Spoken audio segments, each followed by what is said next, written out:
କଣାସ ସ୍ୱାସ୍ଥ୍ୟ କେନ୍ଦ୍ରର ଖାଇବା ଅତି ନିମ୍ନମାନର। କଣାସ ଅଞ୍ଚଳରେ ଝାଡ଼ା ବାନ୍ତି ସକାଶେ ଅଞ୍ଚଳବାସୀ ଅସୁସ୍ଥ, କିନ୍ତୁ ସରକାରଙ୍କ ଧ୍ୟାନ ନାହିଁ। ରୋଗୀଙ୍କୁ ଏମିତି ଖାଇବା ଦିଆଯାଉଛି ଯେ କହିଲେ ନ ସରେ। ଏହି ଖାଦ୍ୟରୁ ଜଣାପଡ଼ୁଛି ଯେ ଆମ ସରକାରଙ୍କ ପାଖରେ ସ୍ୱାସ୍ଥ୍ୟ ବଜେଟ୍ ଅବା କିଏ ଚଳୁ କରିଦେଇ ଏହି ଖାଦ୍ୟ ଭଲ ଲୋକ ଖାଇବେ ନାହିଁ, ତେବେ ରୋଗୀ କେମିତି ଖାଇବେ? ଜିଲ୍ଲା ମୁଖ୍ୟ ଚିକିତ୍ସା ଅଧିକାରୀଙ୍କ ଅବହେଳା ମନୋବୃତ୍ତି ସକାଶେ ଏପରି ଘଟଣା ସ୍ୱାସ୍ଥ୍ୟମନ୍ତ୍ରୀଙ୍କ ତଥା ବଡ଼ କାମ ଶୂନ। ବିଜେପି ସରକାର କଣାସର ଅବସ୍ଥା କଡ଼ାରୁ ବିକଡ଼ା ହୋଇଗଲାଣି। ତୁରନ୍ତ କଣାସ ହସ୍ପିଟାଲର ଖାଦ୍ୟକୁ ଯାଞ୍ଚ କରାଯାଉ। ଯିଏ ଅଧିକାରୀ ଦାୟିତ୍ୱରେ ଅଛନ୍ତି ଦୃଢ଼ କାର୍ଯ୍ୟାନୁଷ୍ଠାନ ନିଆଯାଉ ବୋଲି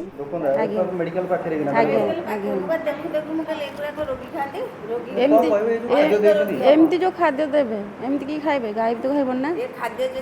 ଆହୁରି ପେସେଣ୍ଟ ହେଇଯିବ। ପେସେଣ୍ଟ ଆପଣ ଝାଡ଼ା ବାନ୍ତି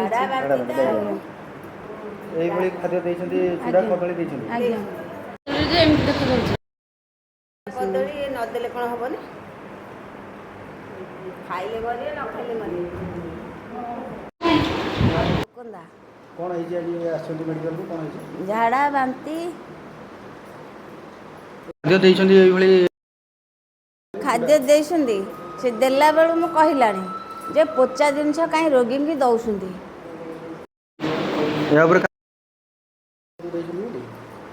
ଚୁଡ଼ା କଦଳୀ ଦେଇଛନ୍ତି ତ ଏମିତି ରୋଗୀକି ଅଧିକ ରୋଗ ଗୋଡ଼େଇକି ଆସିବା ଆଉ ନଦେଲେ କ'ଣ?